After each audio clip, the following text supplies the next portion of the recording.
একটা লোক যে কিনা তার ডাস্টবিন হারিয়ে যাওয়ার জন্য পুরো লঙ্কাকাণ্ড বাঁধিয়ে দিয়েছিল এবং সে পুলিশ কেস করাতে গিয়েছিল।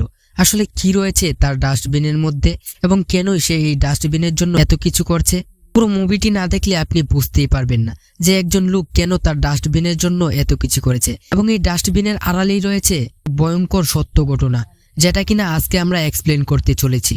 তো যারা এই ভিডিওটি ক্লিক করেছেন তারা মনোযোগ দিয়ে ভিডিওটি শেষ পর্যন্ত দেখুন। আমি কথা দিচ্ছি আপনি ভিডিওটিতে কোনোভাবেই বোর হবেন না। এবং যারা আমাদের চ্যানেলের নতুন দর্শক তারা অবশ্যই চ্যানেলটি সাবস্ক্রাইব করে রাখবেন। তো মুভির গল্প শুরু হয় মহারাজা নামক এই লোকটাকে দেখে, যে কিনা একটি সেলুনে নাপিতের কাজ করে। আর সে তার মালিককে বলছিল যে তার বাচ্চার কেনাকাটা করার জন্য তার একদিনের ছুটি লাগবে। তখন তার মালিক বলে, এমনভাবে যদি প্রতিদিনই ছুটি চাস তাহলে কাস্টমারের চুল কে কাটবে। তো এরপর সিন শিফট হয়ে একটি দোকানে নিয়ে আসে, যেখানে মহারাজা তার বাচ্চার জন্য কিছু কেনাকাটা করছিল। আর রাস্তার ওপাশে তার বউ বসেছিল এবং সে তার বউকে দেখাচ্ছিল তার এটা পছন্দ হয়েছে কিনা। তো মহারাজার বিষয়ে বলতে গেলে তার বউ ও তার এক মেয়েকে নিয়ে তার পরিবার। আর তখন মহারাজার বাড়িতে আমাদেরকে একটা ডাস্টবিন দেখানো হয়। তো এরপর মহারাজা তার মেয়ের জন্য কিছু কেনাকাটা করে। আর এরপরে দেখা যায় একটা ট্রাক নিয়ন্ত্রণ হারিয়ে সোজা তার বাড়িতে গিয়ে ঢুকে পড়ে। আর সেখানে সিন কাট হয়ে কিছু বছর সামনে নিয়ে আসা হয়, যেখানে আমাদেরকে একটা মেয়েকে দেখানো হয়। আর এটাই হলো মহারাজার মেয়ে জ্যোতি। তো সেদিন যখন মহারাজার বাড়িতে ট্রাকটি গিয়ে ধাক্কা মেরেছিল, সেদিন সেখানে মহারাজার বউ মারা গেলেও জ্যোতির উপরে সেদিনের সেই ডাস্টবিনটি পড়ায় সে বেঁচে গিয়েছিল। তো জ্যোতি পড়ালেখায় ভালো না হলেও খেলাধুলায় তার বেশ আগ্রহ ছিল। আর পড়ালেখায় সে ভালো না হওয়ার কারণে তাকে কোনো টিচাররাই পছন্দ করতো না, কিন্তু একজন ছাড়া। আর সে হলো জ্যোতির PT teacher miss Asifa madam. জ্যোতির পিটি টিচার জ্যোতিকে অনেক আদর করত। তো এরপর সিন শিফট হয়ে একটি বাড়িতে নিয়ে আসা হয়, আর এটাই হলো জ্যোতিদের বাড়ি। আর এখানে যে লোকটাকে দেখতে পাচ্ছেন সে হলো জ্যোতির বাবা মহারাজা। তো এখানে জ্যোতি বলছিল তাদের 3 জনের পরিবার, জ্যোতি, তার বাবা এবং লক্ষ্মী। তখন জ্যোতির বান্ধবী তাকে জিজ্ঞাসা করে যে লক্ষ্মী কে হয়, তোর মা? তখন জ্যোতি বলে তার মা ছোটবেলাতেই মারা গেছে। আর তখন সিনে আমাদেরকে একটা ডাস্টবিন দেখানো হয়, তার মানে এই ডাস্টবিনটাই হলো লক্ষ্মী। তখন জ্যোতি বলে ছোটবেলায় এক দুর্ঘটনার সময় এই ডাস্টবিনটা তাকে বাঁচিয়েছিল। আর তখন থেকে লক্ষ্মী তাদের পরিবারের একজন হয়ে গিয়েছিল এবং প্রতি শুক্রবার তারা লক্ষ্মীকে স্নান করিয়ে সিঁদুর লাগিয়ে দেয়। আর মহারাজার কাজ হলো রান্না করা এবং তার মেয়েকে স্কুলে পাঠিয়ে তার সেলুনে চলে যাওয়া, এবং এভাবেই তার জীবন চলতে থাকে। এবং প্রত্যেক মাসে একদিন ছুটি নিয়ে সে তার মেয়েকে নিয়ে সাগরের পাড়ে ঘুরতে যায়। তো একদিন জ্যোতিকে তার স্কুলে ড্রিঙ্কের মধ্যে মদ মেশানোর কারণে তাকে স্কুলের মালিক বকাঝকা করছিল। তখন মহারাজা বলে, আমার মেয়ে এমন কাজ করতেই পারে না। আর তখনই সেখানে পিটি টিচার এসে বলে যে জ্যোতির কোনো দোষ নেই, এই ছেলেটি সব করেছে। আর তখন লোকটি এই ছেলেটিকে একটি থাপ্পড় মেরে বলে, তোর জন্য এই নির্দোষ মেয়েটাকে বকাঝকা করেছি। তখন মহারাজা চলে যাওয়ার সময় লোকটাকে বলে, আপনি জ্যোতির কাছে ক্ষমা চান। তখন লোকটি ক্ষমা না চাওয়ার কারণে মহারাজা সেখানে লঙ্কাকাণ্ড বাঁধিয়ে দেয় আর বলতে থাকে, স্যার আপনি আমার মেয়ের কাছে ক্ষমা চেয়ে নিন। তখন জ্যোতি এসে স্যারকে বলে, স্যার আমি আপনার পায়ে পড়ছি, আপনি আমার কাছে ক্ষমা চেয়ে নিন। এবং এতে করে বোঝা যায় যে মহারাজা তার মেয়েকে কতটা ভালোবাসে।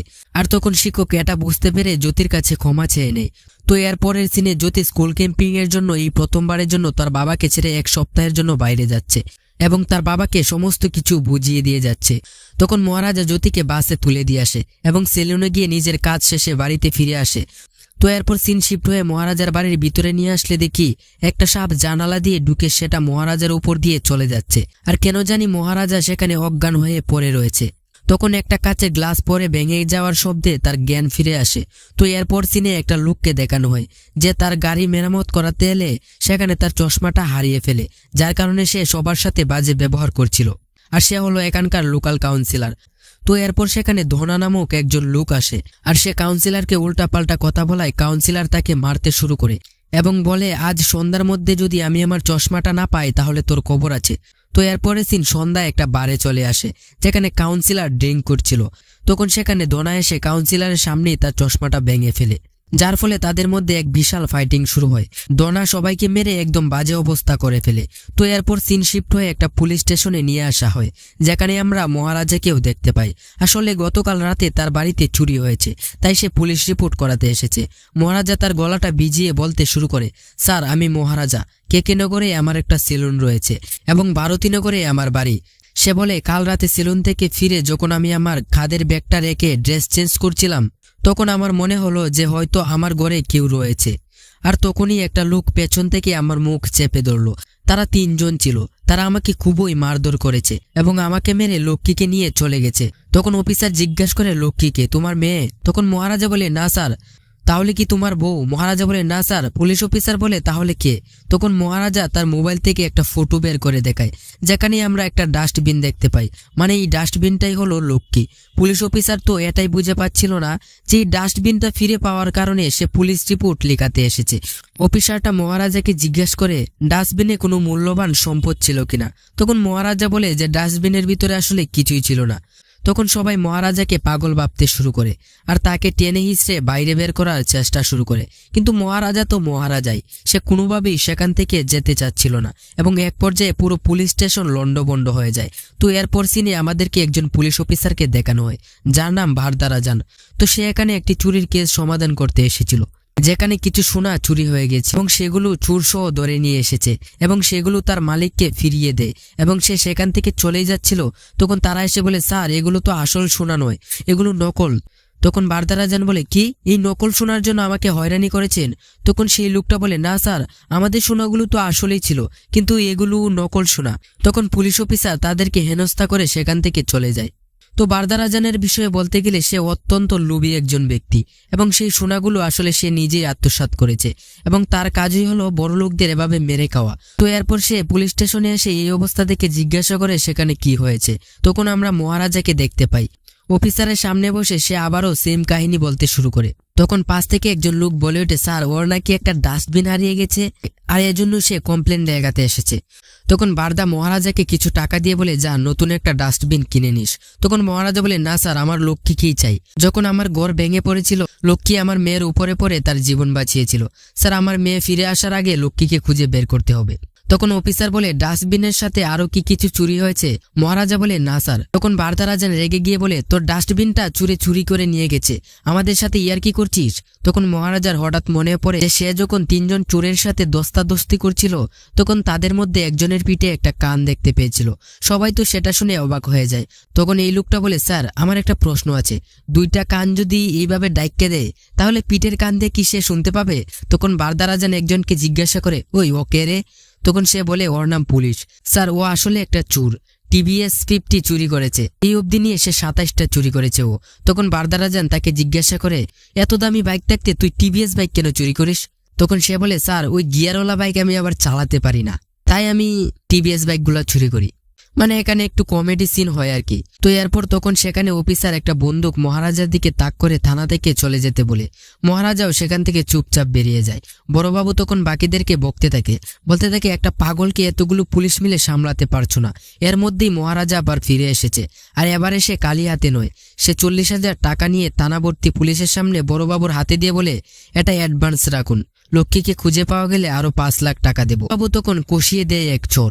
আসলে সে ঘুষ দেওয়ার জন্য চোর দেয়নি, বরঞ্চ ঘুষটা সবার সামনে দেওয়ার জন্য তাকে চোর মেরেছে। তো এরপর কনস্টেবলের হাত দিয়ে টাকাটা যখন বড়বাবুর পকেটে পৌঁছায় তখন থেকেই শুরু হয় লক্ষ্মীকে খোঁজার কাজ।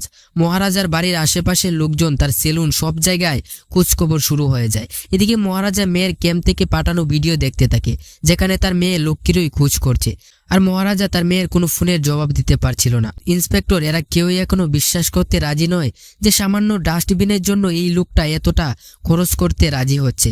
তারা ভাবতে থাকে হয়তো ডাস্টবিনের মধ্যে আরো বিশাল কিছু আছে, যা মহারাজাকে চেপে ধরলেই বেরিয়ে আসবে। তাই বড়বাবু মহারাজার সাথে আলাদা করে কথা বলে সঠিকভাবে জানতে চায় ওই ডাস্টবিনের মধ্যে কি ছিল। তখন মহারাজা বলে, 5 লাখের সাথে আরো 2 লাখ বাড়িয়ে দিচ্ছে, কিন্তু আমার মেয়ে ফিরে আসার আগে লক্ষ্মীকে খুঁজে আনুন। তো বড়বাবু তো এবার আরো অবাক। তো এরপর দেখানো হয় গল্পের আরো এক প্রধান চরিত্রকে, যার নাম সেলভাম। দুজন অসহায় মা ও তার মেয়েকে বেঁধে রেখে তাদের সমস্ত টাকা গয়না ছিনতাই করে নিয়ে তাদেরকে সামনে তাদের বাড়িতেই রান্না করে খাচ্ছে। তো এটাই হচ্ছে এদের চুরি করার প্যাটার্ন। সবি নামের আরো একজন সঙ্গীকে নিয়ে সেলভাম এভাবেই চুরি চিন্তায় চালিয়ে যাচ্ছে। সবকিছু হাতিয়ে নেওয়ার পর ওর সঙ্গী মহিলাকে দর্শন করে খুন করে দেয়। প্রমাণ লোপাটের জন্য সে মানুষটা অন্যের মা মেয়েকে সম্মান করে না। তারও কিন্তু একটা সুন্দর পরিবার রয়েছে। সেলভামের একজন স্ত্রী আছে যে তাকে খুবই ভালোবাসে, আর তার একটা মিষ্টি মেয়ে রয়েছে যাকে সে খুবই ভালোবাসে। ওই বাড়ি থেকে চুরি করে ফেরার সময় সেখান থেকে একটা শোপিস তুলে এনেছিল তার মেয়ের জন্য, কিন্তু মেয়ের পছন্দ না হওয়ায় সেটাকে ডাস্টবিনে ফেলে দেয়। আর দেখা যায় সেলভামের বাড়িতেই রয়েছে মহারাজার সেই ডাস্টবিন লক্ষ্মী। সেলভামের একটা ইলেকট্রিক হার্ডওয়্যারের দোকান রয়েছে। এই ব্যবসাকে সামনে রেখে পেছনে সে এসব দুর্নীতি চালিয়ে যায়। এদিকে লক্ষ্মীর খোঁজ পাবার আশায় মহারাজা বাড়ি যাওয়াই বন্ধ করে দিয়েছে। এখন সবসময় টানাতেই সে পড়ে থাকে। ক্যাম্প থেকে পাঠানো মেয়ের ভিডিওগুলো দেখে আর বাকি পুলিশদের সমস্ত ফরমাইশ কাটে এবং তাকে এভাবে কষ্ট পেতে দেখে একজন কনস্টেবল বলে, তুমি কেন তাদের পেছনে এত টাকা খরচ করছো? তারা তোমায় বোকা বানাচ্ছে। তোমার জিনিস তো খুঁজে পাওয়াই যাবে না, বরঞ্চ তোমার সমস্ত টাকাই শেষ হয়ে যাবে। আসলে পুলিশ সত্যি তার খোঁজ করছে না, বরং তারা এমন দোকানের খোঁজ করছে যেখানে লক্ষ্মীর একটা ডুপ্লিকেট বানানো যাবে, মানে একেবারে হুবহু লক্ষ্মীর মতো দেখতে কোনো একটা ডাস্টবিন, যেটা তারা মহারাজার হাতে তুলে দিয়ে তার টাকাটা হাতিয়ে নেওয়ার ধান্দা করছে। তখন খুঁজতে খুঁজতে সাব ইন্সপেক্টর এমন একটা দোকানে গিয়ে পৌঁছায় যেখানে তার এক পূর্ব পরিচিতর সাথে দেখা হয়ে যায়। এই লোকটির নাম নাল্লা শিবাম। লক্ষ্মীর ছবি দেখিয়ে নাল্লা শিবামকে দায়িত্ব দেওয়া হয় লক্ষ্মীর একটা ডুপ্লিকেট তৈরি করার জন্য। যেখানে লক্ষ্মীকে নিয়ে এত দুর্নীতি চলছে, সেখানে মহারাজা লক্ষ্মীর অপেক্ষায় থানায় বসে বসে সবার দুর্ব্যবহার আর টাট্টার পাত্র হয়ে উঠেছে। এমন সময় একজন ব্যক্তি থানায় আসে মিসিং ডায়েরি লেখাতে। সে আসলে ওই ধনা নামের কর্মচারীর মিসিং রিপোর্ট লেখাতে এসেছে। মহারাজার পাশে এসে বসলে তার হাতে থাকা ছবিটা মহারাজার চোখে পড়ে। সাথে সাথে আমাদেরকে চুরি রাতের সব ঘটনা দেখানো হয়। সাপের শব্দে চোখ খুলে মহারাজার নজরে পড়ে একটা কার যেন রিপেয়ারিং স্লিপ। সেই গাড়ির নম্বরের সূত্র ধরেই সে পৌঁছে যায় ওই বারে যেখানে কাউন্সিলররা বসে মদ্যপান করছিল। কিন্তু কাউন্সিলরের সাথে কথা বলেও সে কোনো হেল্প পায় না। আর তারপরে সেদিন সেখানে এসেছিল দোনা। এসে সে কাউন্সিলরের চশমাটা ভেঙে দিয়ে তাকে বেদরক মারে। আর সেখান থেকে মহারাজা দোনার পিছু নেয় আর গিয়ে পৌঁছায় তাদের ডেরায়। এতক্ষণ পর্যন্ত আমরা মহারাজাকে খুব শান্তশিষ্ট একজন সাধারণ মানুষ হিসেবে দেখে এসেছি, কিন্তু এখন তার যে রূপটা আমরা দেখতে চলেছি তা সম্পূর্ণ কল্পনার বাইরে। মহারাজাকে দেখেই দোনা বলতে শুরু করে, সেদিন তোমায় বাড়িতে মেরে দিয়ে আসলেই ভালো হতো। দোনার লোকজন মহারাজাকে ধরে থাকে আর দোনা একটা দা নিয়ে আসে তার হাতটা কেটে ফেলার জন্য। কিন্তু সেই মুহূর্তে মহারাজা ওই লোকদের হাত টেনে ধরে, আর যার ফলে ওই লোকের হাতটাই কেটে দুটুকরো হয়ে যায়। মহারাজা একাই সবাইকে বেদরক মারতে থাকে আর দোনাকেও সে সঠিক শিক্ষা দেয়। সে জানতে চায় দোনা ছাড়াও বাকি যে দুজন তাদের বাড়িতে ঢুকেছিল তারা কে। তখন দোনা বলে, আমি যদি তাদের নাম বলি তবুও তুই আমাকে মেরে ফেলবি, আর না বললেও তুই মেরে ফেলবি, তাহলে আমি বলবো কেন? এবং সে বলে তাদের মধ্যে একজন পুলিশ স্টেশনেই রয়েছে আর সেখান থেকে পালিয়ে যাওয়ার চেষ্টা করে, কিন্তু আজ মহারাজের হাত থেকে সে কোনোভাবেই বাঁচতে পারে না। সে দায়ের এক কূপে দোনার দেহ থেকে শির আলাদা করে দেয়। মহারাজা সেখানেই দাঁড়িয়ে সে কথা দেয় পুলিশ স্টেশন থেকে ওই দলের আরেকজনকে খুঁজে নিয়ে তারও ঠিক একই অবস্থা করবে। আর ঠিক এই কারণেই সে সারা দিন রাত টানাতেই পড়ে থাকে। বাহানা করে প্রতিটা পুলিশের পিঠে হাত দিয়ে চেক করে কারো পিঠে সেই কানের মতো কিছু একটা আছে কিনা। এখান থেকে স্পষ্টত বোঝা যায় মহারাজা শুধু ওই ডাস্টবিনটাই হারায়নি, ওই ডাস্টবিনের সাথে জড়িত এমন তো কিছু রয়েছে যার জন্য মহারাজা একটা মানুষের জীবন নিতেও দ্বিধাবোধ করেনি। এদিকে দোনার নিখোঁজ হওয়ার জন্য পুলিশ কাউন্সিলরকেও ডেকে পাঠায়, কারণ তার সাথেই শেষবার দোনার খুব ঝামেলা হয়েছিল। তবে কাউন্সিলরের কাছ থেকে তারা জানতে পারে সেই দিন রাতে আরও একজন লোক দোনার খোঁজ করছিল। বারবার মনে করার চেষ্টা করে অনেক কষ্টে তার নাম মনে পড়ে, তবে সেটাও ভুল।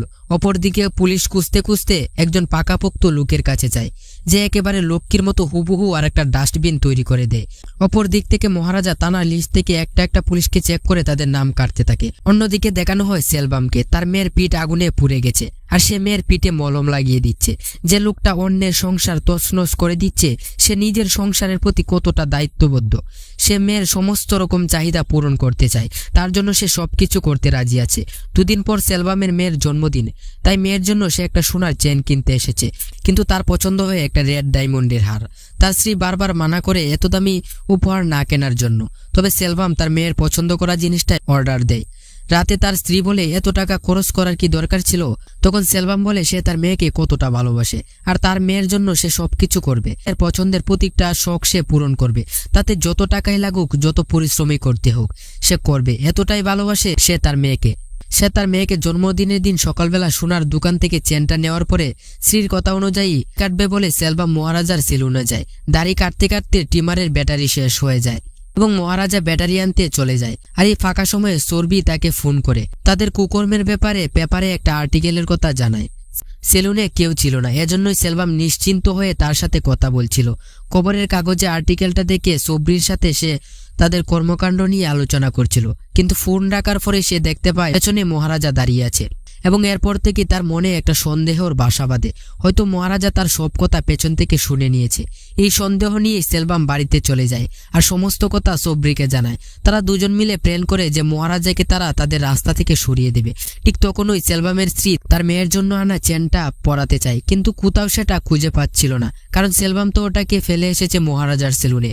অন্যদিকে দেখানো হয় মহারাজা ওই চেনটাকে ফেরত দেওয়ার জন্য সেলভামের বাড়ির দিকে আসে। সে যখন সেলভামের বাড়িতে ঢুকতে যাবে তখনই ঠিক তার পেছন দিয়ে আসে অনেকগুলো পুলিশ। বাইরে থেকে সেলভাম মহারাজাকে দেখে আর তার পেছনে অনেকগুলো পুলিশ দেখে সে বুঝে যায় যে হয়তো মহারাজাই পুলিশগুলোকে এনেছে তাকে দৌড়িয়ে দেওয়ার জন্য। সবরি ভয় পেয়ে গিয়ে তার বন্দুক বের করে পুলিশের দিকে তাক করে, আর এতে পুলিশের গুলিতে সবরির মৃত্যু হয়। আর সাথে সাথে তারা সেলভামকেও অ্যারেস্ট করে নেয়। তাকে অ্যারেস্ট করার জন্য সেলভাম মহারাজাকে দায়ী বলে মনে করে। তো এখানে একটা কনফিউশন হচ্ছে, তাই না? মহারাজা এতটা ইয়াং কেন লাগছে? আসলে এতক্ষণ ধরে সেলভামের যে গল্পগুলো দেখানো হয়েছে তার সবকিছুই ঘটেছে অতীতে। মুভির শুরুতে মহারাজার যে গল্পটা দেখানো হয়েছে ওই সময়, এরপর আবার গল্প বর্তমানে ফিরে আসে। পুলিশ মহারাজাকে জানায় তার লক্ষ্মীকে খুঁজে পাওয়া গেছে, তাই বাকি টাকাটা তাদের হাতে তুলে দিতে। এদিকে জ্যোতিও ফিরে আসছে। বাসে উঠে সে তার বাবাকে কল করে বলে তার জন্য এই হুবহু একটা লাল জুতো কিনে রাখতে, কারণ আগের জুতোটা তার খারাপ হয়ে গেছে। আসলে ওই জুতোটা জ্যোতি তার এক বন্ধুকে দিয়ে সাহায্য করেছে। এদিকে নতুন করে ডাস্টবিন বানিয়ে তাকে আবার সেই একদম পুরনো ডাস্টবিনের মতো করে পাল্টে দিয়ে লক্ষ্মীর হুবহু তৈরি করা হয়। কিন্তু চিন্তার বিষয় হলো চুরি যে করেছে সেই দোষ স্বীকার করার মতো তারা কাউকে খুঁজে পাচ্ছিল না। বড়বাবুকে পরের দিন সকালের মধ্যে যে কোনো একটা লোককে খুঁজে আনতে বলে আর জানায় তার বিনিময়ে সে 50,000 টাকা দেবে। তখন নাল্লা শিবাম বলে 50,000 টাকা যদি পাওয়া যায় তবে বাইরে থেকে কেন, আমরা নিজেদের মধ্যে যদি কেউ ওইটার চুরির দায় নেই।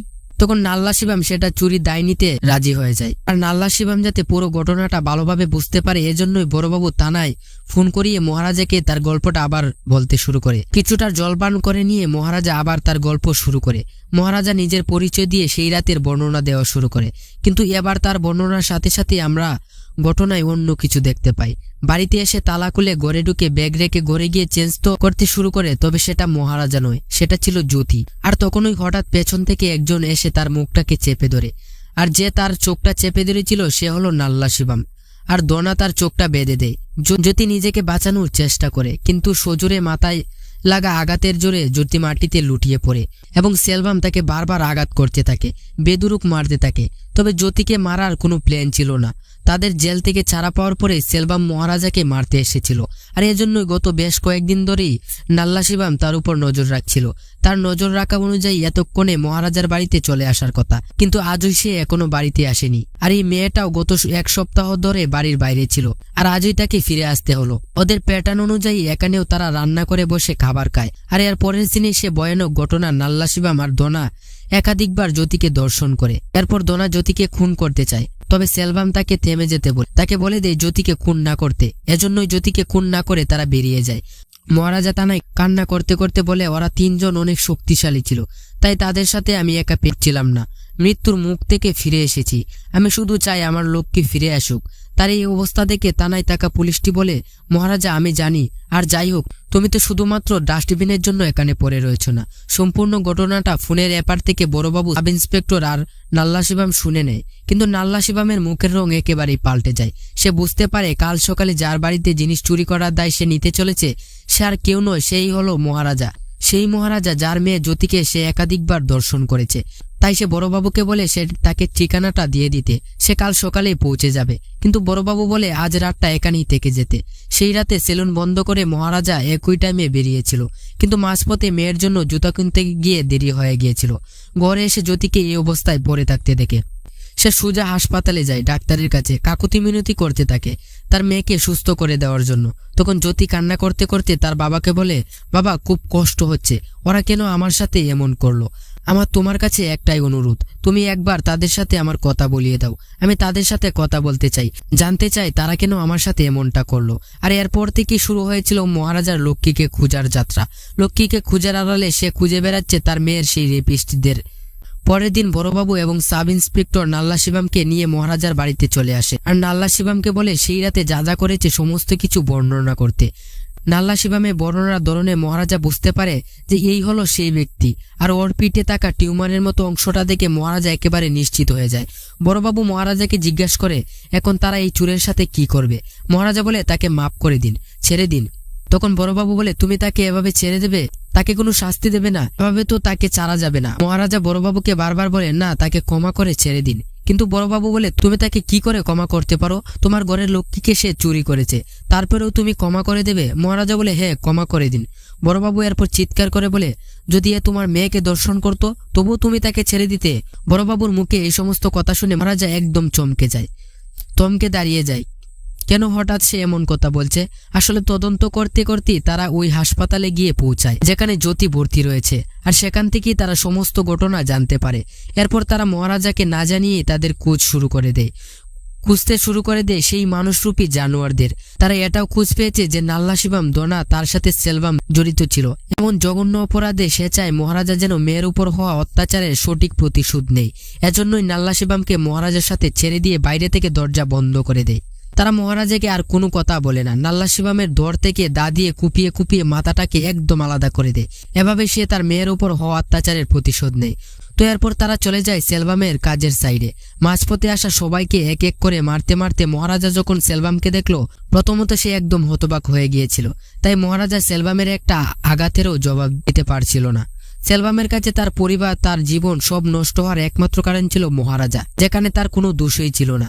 সে বলতে থাকে, তোমার জন্য আমি আমার পরিবার হারিয়েছি, আমি আমার মেয়েকে হারিয়েছি, আমার জীবনে এতগুলো বছর আমি জেলে কাটিয়েছি, আর জেলে কাটানোর সময় প্রত্যেক দিন ভেবেছি আমি বেরিয়ে তোমাকে কি করে মারবো। এই বলে সে মহারাজাকে বেদরুক মারতে থাকে। কিন্তু এবার মহারাজা চুপ করে থাকে না, সেলভামকে প্রচুর মারতে থাকে। মারতে মারতে তার এমন অবস্থা করে ফেলে যাতে তার হাঁটারও ক্ষমতা থাকে না। তখন সেলভাম হাসতে হাসতে বলে, যে বেদনা আমি তোমাকে দিয়েছি সারা জীবন তোমাকে কুরে কুরে খাবে। মেয়ের মুখ দেখলেই তোমার মনে পড়ে যাবে তার সাথে আমরা কি করেছি। তখন আসিফা ম্যামের সাথে জ্যোতি সেখানে আসে। মহারাজা বারবার বাধা দিলেও জ্যোতি অনুরোধ করে কিছুক্ষণ সেলভামের সাথে কথা বলার জন্য। জ্যোতি এসে সেলভামের সামনে বসে সেলভামকে দেখে হাসতে থাকে। জ্যোতি বলতে থাকে, তুমি কেন করলে আমার সাথে এমনটা? তুমি কি ভেবেছো তুমি আমার জীবন নষ্ট করে দিয়েছো? আমি আমার জীবনটা শেষ করে দেব? ভুল, আমি কখনোই তোমার কাছে হেরে যাব না। আমি আমার এই অবস্থা থেকে একদিন বেরিয়ে আসব। তোমার যদি আমার মতো কোনো একটা মেয়ে থাকে তাহলে তাকে জিজ্ঞেস করো, তোমার মতো কত লোকের সম্মুখীন রোজ হতে হয় তাকে। তো এরপর জ্যোতি একটা গয়নার পুটলি সেলভামের দিকে ছুড়ে দেয় আর বলে, এটার জন্য এসেছিলে আমাদের বাড়িতে, তাই না? এরপর মহারাজা জ্যোতিকে নিয়ে সেখান থেকে বেরিয়ে যেতে চায়। তখন সেলভামের নজরে পড়ে পুটলিতে থাকা সেই চেনটা, যেটা সে নিজের মেয়ের জন্য কিনেছিল। আর সে খেয়াল করে জ্যোতির কাঁধের কাছে থাকা সেই দাগটা, যেখানে ছোটবেলায় তার মেয়েও গভীর চোট পেয়েছিল। আসলে সেলভামের অ্যারেস্ট হওয়ার পরে মহারাজা তার স্ত্রীকে নিয়ে দুবার সেলভামের পুরনো বাড়িতে গিয়েছিল, কিন্তু সেখানে কাউকেই পায়নি। অবশেষে এখানকার ঠিকানা পেয়ে এখানে আসে ওই চেনটা ফেরত দিতে, যেটা সেলভাম সেলুনে ফেলে এসেছিল। কিন্তু সেলভামের স্ত্রী সেটা নিতে চায় না, কারণ এটা অসৎ পথে উপার্জন করা। এটার পেছনে কত পরিবারের রক্ত হয়েছে, সে এই চেনটা তাদের কাছ থেকে নিতে পারে না। তখন ওই মহারাজার স্ত্রী রাস্তার ওপারে থাকা পুতুলের দোকান থেকে সেলভামের মেয়ের জন্য পুতুল কিনে আনতে বলে। আর সেই সময় ঘটে যায় সেই দুর্ঘটনা। অ্যাক্সিডেন্টে সবাই মারা গিয়েছিল, মহারাজার স্ত্রী, তার সন্তান, সেলভামের স্ত্রী। শুধুমাত্র ওই ডাস্টবিনটা চাপা পড়ে বেঁচে গিয়েছিল সেলভামের মেয়ে। নিজের পুরো পরিবারকে হারিয়ে তাকে নিজের মেয়ের মতো করে গত 15 বছর ধরে মানুষ করেছে। সেলভাম যেই মুহূর্তে বুঝতে পারে সে অন্যের ক্ষতি করতে গিয়ে নিজের মেয়েরই কতটা ক্ষতি করেছে, তখন তার অনুশোচনার শেষ থাকে না। সে তার মেয়েকে ডাকতে থাকে, চিৎকার করে বলতে থাকে একবার তার কাছে আসতে। কিন্তু মহারাজা জ্যোতিকে নিয়ে সোজা বেরিয়ে যায়, তাকে গাড়িতে যেতে বলে। সে আবার সেলভামের কাছে আসে। সেলভাম তাকে একবার জ্যোতিকে ডেকে আনতে বলে। সে বলে সে শুধুমাত্র তার সাথে কথা বলবে, তাকে দেখবে, সে এটাও বলবে না যে জ্যোতি তার মেয়ে। কিন্তু মহারাজা বলে, জ্যোতি তোমার মেয়ে নয়, সে শুধু আমার মেয়ে। এ বলেই মহারাজা সোজা বেরিয়ে যায়। সেলভাম কান্নায় ফেটে পড়ে। মহারাজা পায়ে ধরে ভিক্ষা চায়, শুধু একবার তার মেয়েকে দেখার জন্য। কিন্তু মহারাজা তার কোনো কথা শুনে না, সেখান থেকে বেরিয়ে যায়। মেয়ের যে 2 পা সেলভাম মাথায় করে রাখত, নিজের হাতে সেই পায়ে সে আঘাত করেছে। যেই মেয়েকে সে প্রাণের চেয়েও বেশি ভালোবাসত, সেই মেয়ের প্রতিটি শখ সে পূরণ করতে চেয়েছিল, সেই মেয়েকে সে নিজের বন্ধুদের দিয়ে রেপ করিয়েছে। আজ সে বুঝতে পেরেছে এতদিন সে কতটা পৈশাচিক কাজকর্ম করে এসেছে। সে কত মা মেয়ের জীবনটাই না নষ্ট করে, আর আজ সে কুকর্মের ফল পেয়েছে। সে তার মেয়েকে একবার দেখতেও পারছে না, তাকে কাছে পেয়েও তার সাথে কত বড় অন্যায় করেছে। তার কোনো অনুশোচনার শেষ থাকে না। আকাশের দিকে চেয়ে সে চিৎকার করে কাঁদতে থাকে। তার বুক ফেটে যাচ্ছে, সে নিজেকে ক্ষমা করতে পারছে না, নিজের উপর ঘৃণা সে সহ্য করতে পারছে না। তাই সেলভাম নিজের বহুতল বিল্ডিং থেকে সে ঝাঁপ দিয়ে পড়ে মারা যায়। তার মাথার পাশে এসে পড়ে মেয়ের জন্য কেনা সেই চেনটা, আর তার রক্তে রঙিন হয়ে যায় জ্যোতির পায়ের ছাপ। এখানে এই গল্পের শেষ হয়ে যায়। তো বিষয় এখানে দুইটা, আপনি পাপ করেছেন, হয়তো ভাবছেন যে আপনাকে এই পাপ করতে হয়তো কেউ দেখেনি, কিন্তু কোনো একদিন আপনাকে এই পাপের শাস্তি অবশ্যই পেতে হবে। ভুল কাজ করার আগে অবশ্যই চিন্তা করে তারপর কাজ করবেন। তো ভিডিওটি ভালো লাগলে অবশ্যই লাইক, কমেন্ট এবং সাবস্ক্রাইব করবেন। আর আমি দেখলাম যে ভিডিওতে ভিউজ ভালো হয় কিন্তু সাবস্ক্রাইবার আসে না। তো যারা সাবস্ক্রাইব করেননি তারা অবশ্যই চ্যানেলটা সাবস্ক্রাইব করে দিন।